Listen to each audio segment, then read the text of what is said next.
Welcome to Tactical Talk. This is Zain.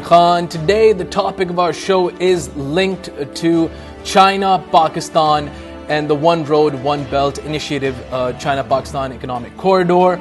The topic of our show is Reconnecting Central Asia. The guest of our show is a lawyer, foreign affairs journalist, and also a senior analyst, Sabena Siddiqi. As you can see on your screens right now, her recently written analysis for Katihan, a global think tank. Welcome to our show, Sabena Siddiqi. This is Zain Khan. It's a pleasure to have you on Tactical Talk. Thank you, Zain, for inviting me on your show again. Sabena Siddiqi, let's get to the first question. Why is Central Asia important for global powers and our region?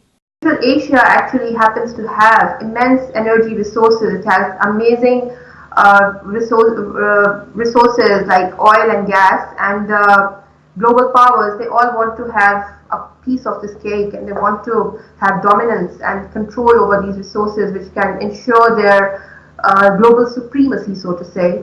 So this is one of its most important factors. The other important factor is that it is critically located in the smack in the middle of Eurasia, and it has to be incorporated into any trade efforts or any interconnectivity. It has to be connected to the world, so to say.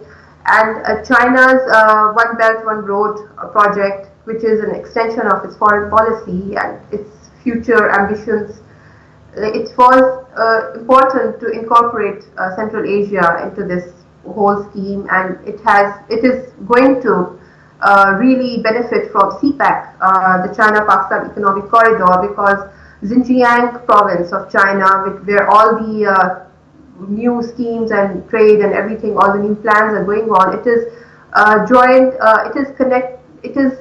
joined by 3 Central Asian countries, and all the oil and all these resources, they can be transported from Xinjiang down to border ports. So this is all very beneficial for the region. The drawback about Central Asia is militants, and it is because of this problem that China wants to involve the region in trade, so that the militants don't find fertile ground to spread all over the region and spoil all the new projects and spread all over Eurasia.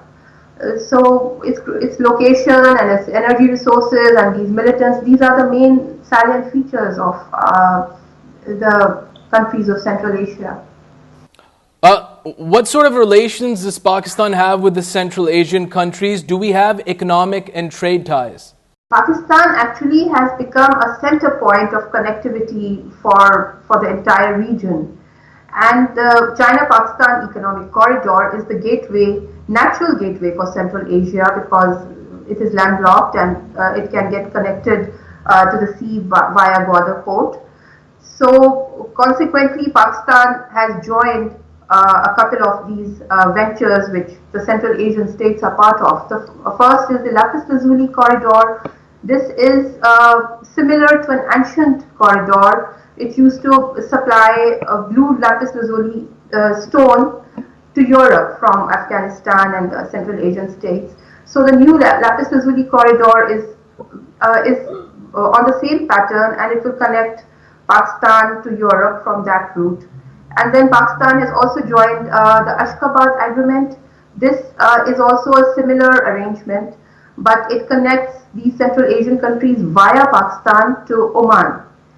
And these interconnecting routes and these corridors, they provide Pakistan a sizable market for its trade, and Pakistanis can invest there, and it's like a completely new paradigm. And then onwards, the Lapis Lazuli corridor encompasses a part of the Carrick corridor. So you can see there's an intricate network of corridors going on. It is fascinating to see all this. Sabena Siddiqi, what is the future of SCO? Can it play a positive role towards peace in the region? Shanghai Cooperation Organization is an ambitious forum. It is supposed to eventually, at some point in time, replace the United Nations for this region. It is going to be a very influential forum.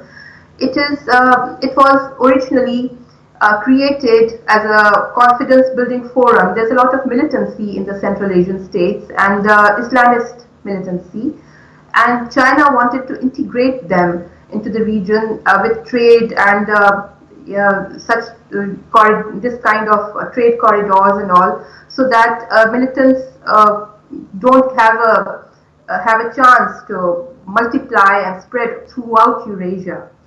So this is how it started, and today it is more of an economic initiative, and the broader vision is not really, it hasn't really materialized as yet. India and Pakistan recently became members of this forum, and the mandate has been consequently broadened to accommodate their interests as well.